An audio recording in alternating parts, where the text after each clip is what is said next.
오늘 이 시간 우리에게 주신 하나님의 말씀은 요한복음 2장 13절에서 25절까지 말씀입니다.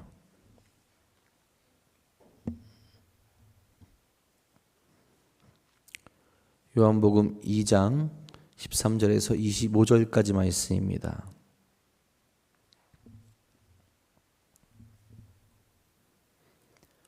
오늘 이 시간 우리에게 주신 하나님의 말씀 다 같이 한 목소리로 받들어 읽도록 하겠습니다.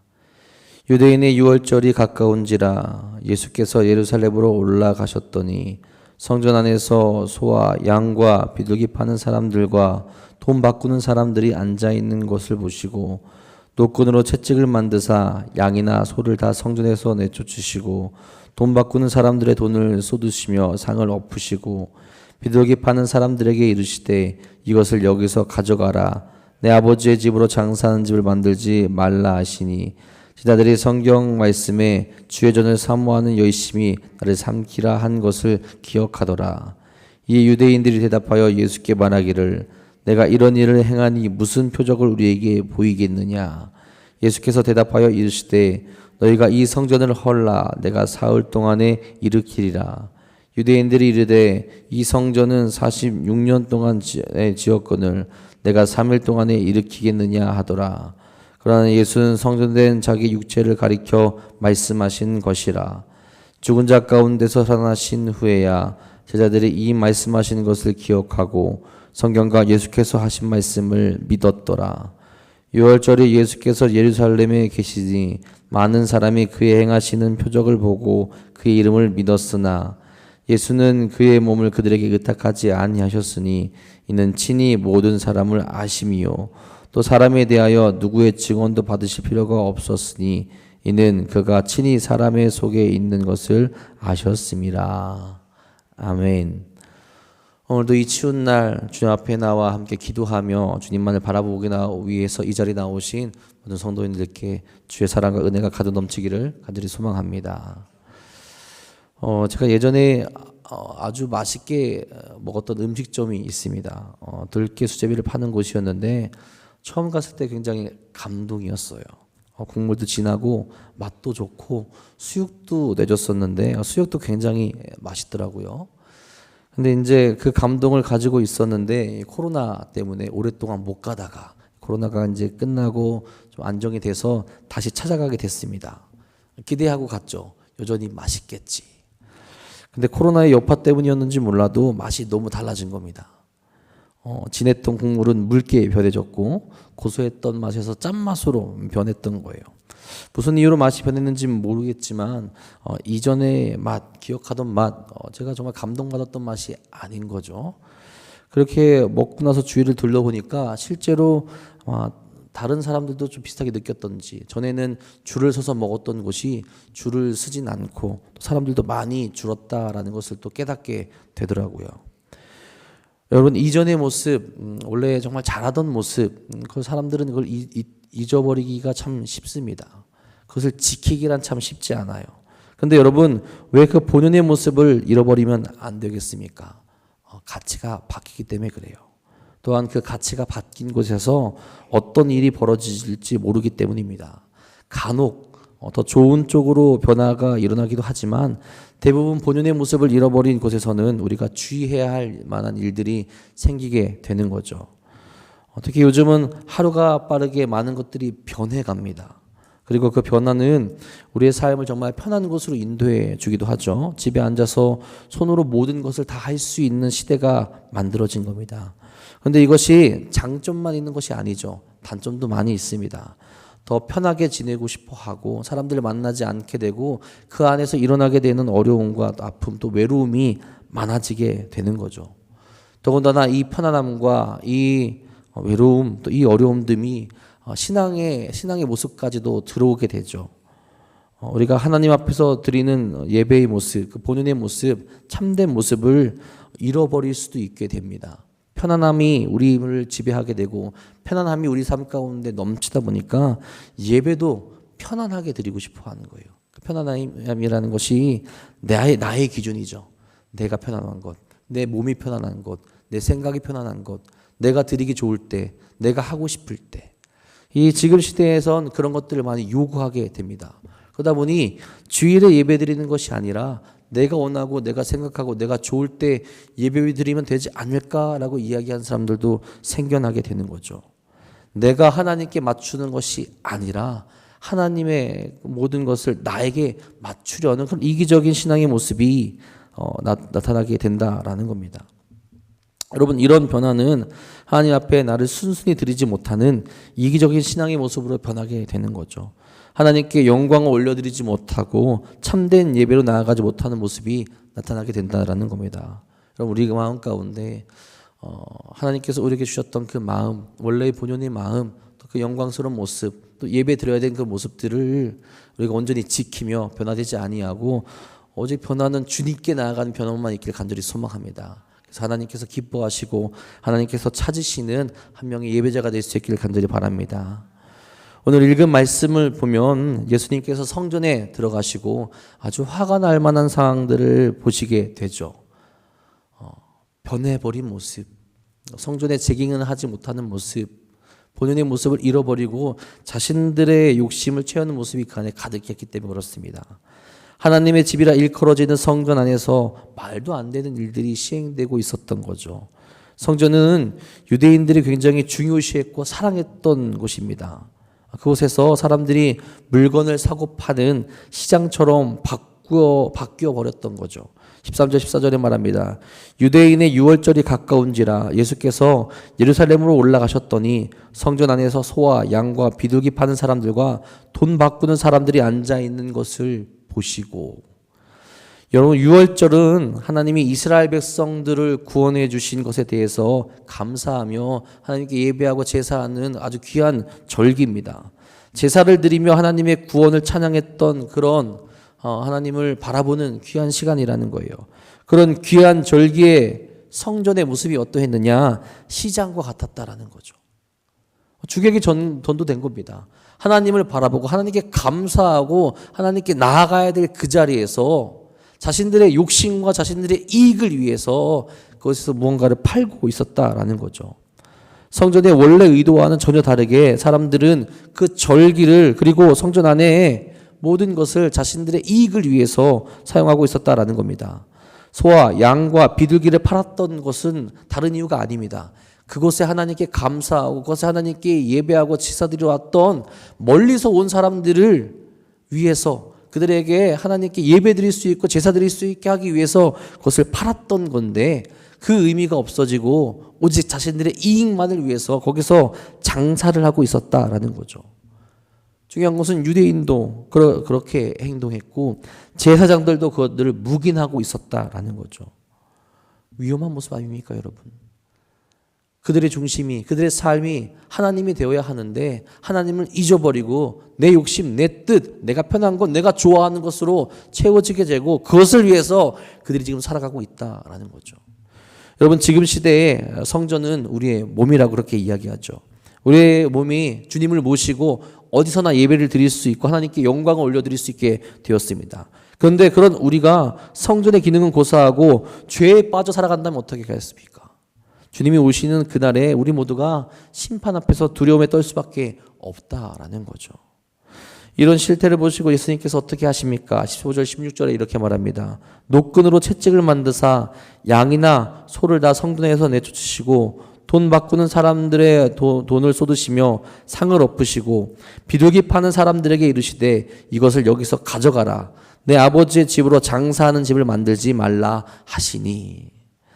예수님은 그들의 모습을 강하게 책망하십니다. 변해버린 그들의 모습, 하나님을 바라보지 못하는 그들의 모습, 그들 가운데 있는 정말 죄된 모습, 그것을 비판하시고 그것을 책망하시는 거죠. 성전의 주된 기능을 완전히 잃어버렸기 때문에 그렇습니다. 여러분, 동일한 사건을 다루는 누가복음에서는 하나님의 집은 기도하던 집인데 강도의 소굴로 만들었다라고 강하게 비판하시죠. 마땅히 기도하며 하나님께 예배해야 되는 곳인데 이제 그 성전 안에서 그 모습이 떠나갔기 때문에 예수님께서 이런 모습을 보이시는 겁니다. 그리고 여러분, 예수님이시기에 이렇게 하신 거죠. 이런 모습이 남아있다면 안 된다라는 것을 명확하게 아시기에 이렇게 하시는 겁니다. 이런 일을 주관하는 이들이 종교적으로 정치적으로 힘을 가진 이들이었지만 그들조차도 불쌍히 여기시며 그들이 변화되고 그들이 본래의 모습을 찾아야 되기 때문에 강하게 이야기하셨다라는 거죠.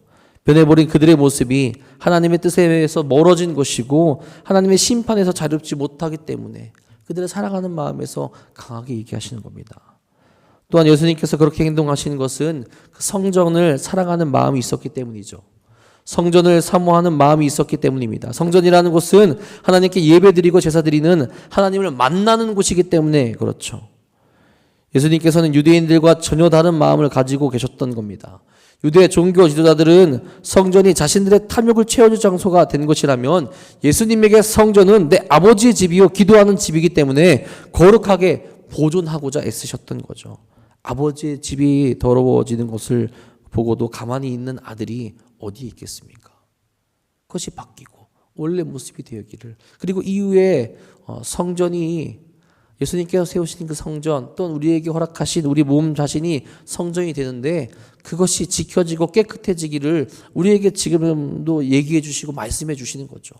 그렇게 만들어 간다면, 이런 모습으로 만들어 간다면, 성전된 우리 몸을 내 뜻대로 내 마음대로 죄로 채워간다면 예수님께서 이렇게 책망하시고 슬퍼하실 것이다 라는 것을 우리에게 보여주고 계신다라는 겁니다. 여러분, 우리가 혹 이 유대인들처럼 우리의 신앙을, 우리의 성전된 몸을 우리의 이익을 위해서 사용하고 있지 않는지 돌이켜보고 생각해 보아야 합니다. 또한 하나님의 성전된 우리의 몸을 죄악된 길에 그대로 방치하고 있지 않은가도 생각해 볼 수 있어야 된다는 거죠. 예수님이 우리를 보시고 어떻게 말씀하실까를 우리가 날마다 떠올릴 수 있어야 합니다. 우리가 하나님에 대한 마음이 온전하고 바른 마음으로 신앙생활하고 있는지, 혹 우리가 우리 욕심 때문에 신앙생활을 바르게 하지 못하고 주님께서 우리에게 맡기신 모든 것들을 죄로 나아가게 하고 있지 않은가 반성해야 한다라는 겁니다. 이런 예수님의 모습에서 제자들은 성경의 말씀을 기억하게 됩니다. 그리고 예수님께서 메시아 되심을 깨닫게 되죠. 17절에 이렇게 말합니다.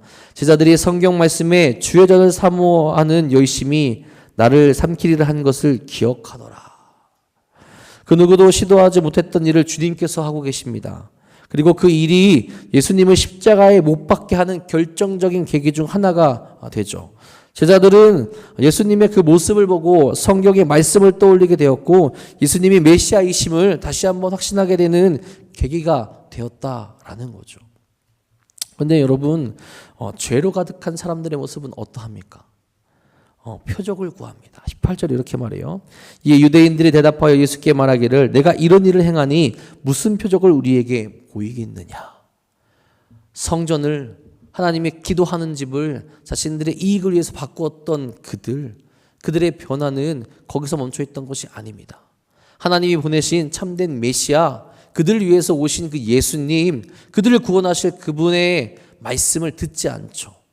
하나님의 거룩한 말씀, 그들이 정말 마음에 새겨야 될 그 말씀을 듣지 아니하고 예수님을 적대시합니다. 예수님을 적대시하는 유대인들의 반응은 다른 것이 아니죠. 예수님께 무슨 자격으로 이런 말을 하고 있는지를 묻게 되는 겁니다.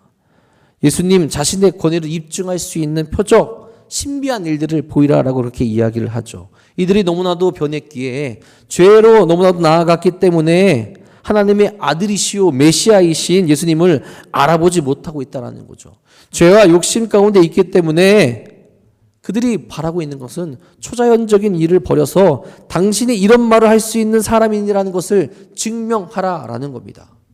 이미 많이 보이셨지만, 이미 예수님 안에 말씀만으로도 그들이 반성하며 회개해야 되는데 그걸 깨닫지 못합니다.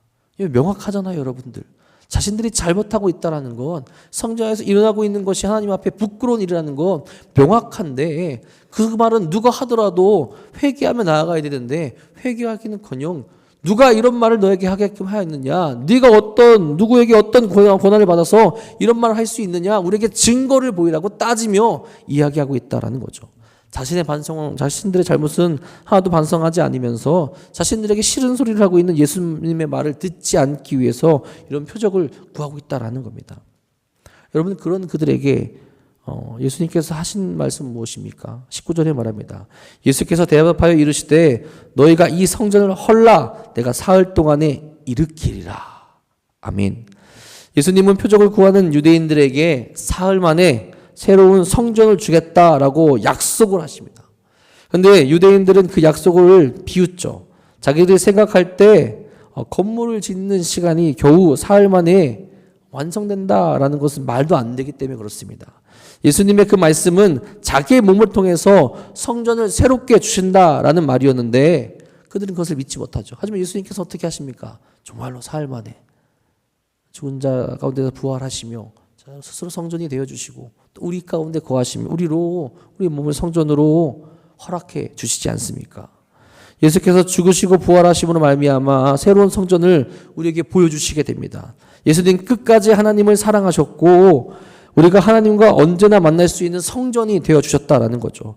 돌로 만든 성전은 하나님의 의에 이르지 못하게 하였지만 예수님의 육체의 성전은 모든 사람들이 하나님께 나아갈 수 있도록 만들어 주셨다라는 거죠. 이 성전을 통해 아버지께로 갈 수 있게 만들어 주셨다라는 겁니다. 그래서 예수님을 통해서 우리가 하나님을 예배할 수 있게 되는 것이고 우리도 성전이 되어서 하나님과 신령과 진정으로 예배할 수 있게 만들어 주셨다라는 겁니다. 그런데 여러분 그 일이 이루어지기까지 어떻습니까? 그것을 아무도 깨닫지 못하였다라고 그렇게 기록되어 있죠. 왜 그럴까요? 그들이 너무나도 많이 변해 있기 때문에 그렇습니다.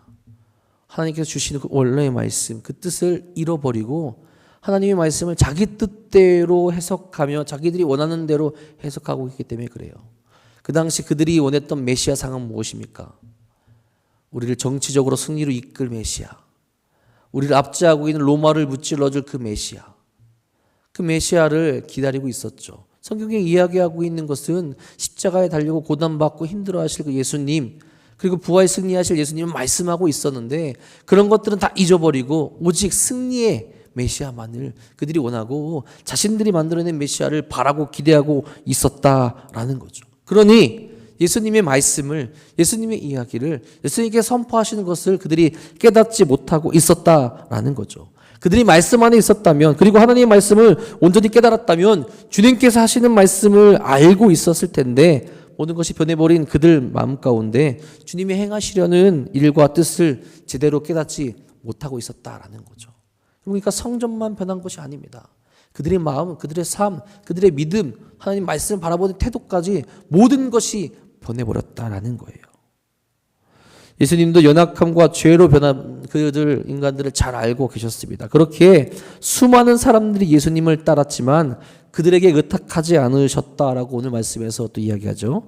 24절 25절에 이렇게 말씀합니다. 예수는 그의 몸을 그들에게 의탁하지 않으셨으니 이는 친히 모든 사람을 아심이요 또 사람에 대하여 누구의 증언도 받으실 필요가 없었으니 이는 그가 친히 사람의 속에 있는 것을 아셨습니다. 예수님의 눈에 비친 사람들의 모습이 얼마나 신뢰할 수 없는 모습이었는지 짐작하게 되죠. 그들은 예수님의 놀라운 표징을 보고 예수님을 인정하기는 했습니다. 하지만 진정으로 믿고 따르지는 않았던 거죠. 그랬다면 성전을 정화하는 데 같이 앞장섰을 겁니다. 그저 예수님을 통해서 어떤 이득을 취하려는 모습을 그들이 가지고 있었다라는 거죠. 굳이 그들의 증언과 그들의 믿음이 아니더라도 예수님은 하나님의 아들이시오, 그 아들이심을 보일 수 있는 분이시기에 사람들에게 의탁하지 않으시고 변해버린 그 사람들에게 의탁하지 않으시고 하나님의 그 거룩한 일을 스스로 행해 나가셨다라는 겁니다. 여러분 어쩌면 예수님은 지금도 우리에게 동일하게 말씀하고 계십니다. 너희 성전은 하나님의 기도하는 집이 되어야 하는데 왜 다른 것으로 채우냐라고 그렇게 이야기하고 계실 거예요. 그렇다면 우리가 어떻게 반응해야 되겠습니까? 말씀을 읽고 기도하고 하나님 앞에 나아가는 우리들이라면 주님께서 그렇게 말씀하신다면 회개할 수 있어야 되고요. 다시 기도하는 집으로 우리 성전을 만들어갈 수 있어야 되고 온전한 예배를 드리는 우리들이 될 수 있어야 한다는 거죠. 주께서 우리에게 말씀하실 때 그 즉시 반응하며 주 앞으로 하나님 앞으로 기도하며 나아갈 수 있어야 한다라는 겁니다. 우리가 믿고 따르던 그렇지 않던 주님이 하시는 일은 계속됩니다. 그리고 여러분 언젠가 심판도 반드시 우리에게 일어나게 될 거예요. 그 앞에서 우리가 어떤 삶으로 어떤 모습으로 나아갈 수 있어야 하겠습니까?